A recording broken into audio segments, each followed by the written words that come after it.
I know, you good girl. Okay, so I'm gonna do a really easy pork rib barbecue today using a very special rub that a very good friend of mine brought to California from Brazil.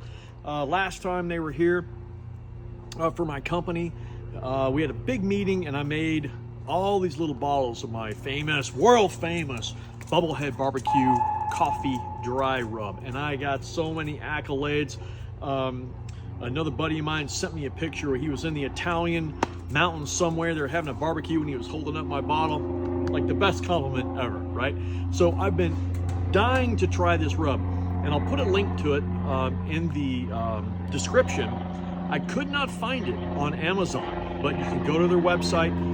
This is a Bombay company pork dry rub. And the spices are very complex. Like I'm smelling it, and it is such a complex aroma, but you can definitely tell there's some chili in there, some other spices I'm sure that are just native to Brazil, but it is very citrus forward when you smell this. It's just incredible.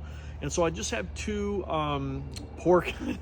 My wife's laughing because I'm starting to sound like a food nerd, right? And so I just have 2 racks. And as usual, I smother them with mustard, liberally apply this. This time I'm gonna cook these at 200 degrees instead of 225. And I'm going to use the 3-2-1 method, which I always start out like that, but then I end up changing halfway through because I don't like what's going on, right? So, but it's up to you. And that's a cool thing with barbecue, you can do whatever you want, as long as you write it down. And so I write everything down. These have already been on an hour. I've already spritzed them with sparkling apple cider because I don't have any apple juice. So yeah, this will be an interesting one, but let's come over and take a look at it. Oh yeah, so you can see the smoke from that piece of peach that I put in there. It's about the size of my fist. And you can already tell that rub, I put some more on there, but you can already tell, like, look at the color. That really nice mahogany cover it's giving those ribs. This is going to be incredible. Yeah, 3-2-1. Let it sit out here by itself for 3 hours, spritzing every 45 minutes. Then I'll take it off. I'll wrap it in some tin foil and put it back on the grill for 2 hours. Then we take it off, open it up, put it back on the grill for 1 hour to get that nice crust on it. So let's let her go. Okay, so here we are at the end of the 3-2-1, and that is looking so good. But I'm gonna take a little bit closer look here.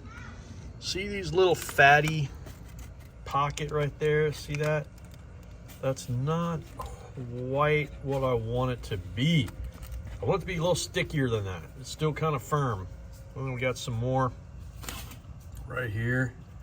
Like I want that to be a little more bubbly, a little more sticky.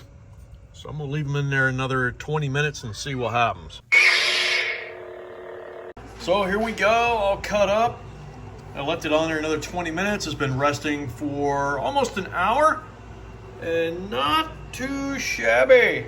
Look at that.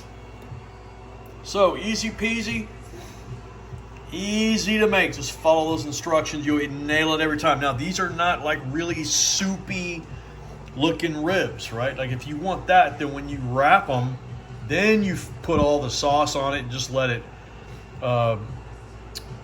baste or just soak in everything. But not for these. These are dry rub. But look at that smoke ring. Okay, so like I said, really good smoke ring on that. Ooh, look at that. So here we go.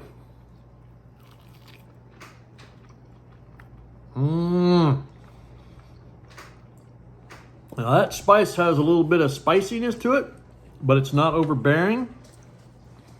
Nice tender ribs. Yeah, this is a win-win. Go to that website that I'll put in the video description and get that rub from Brazil. You will love it. See ya.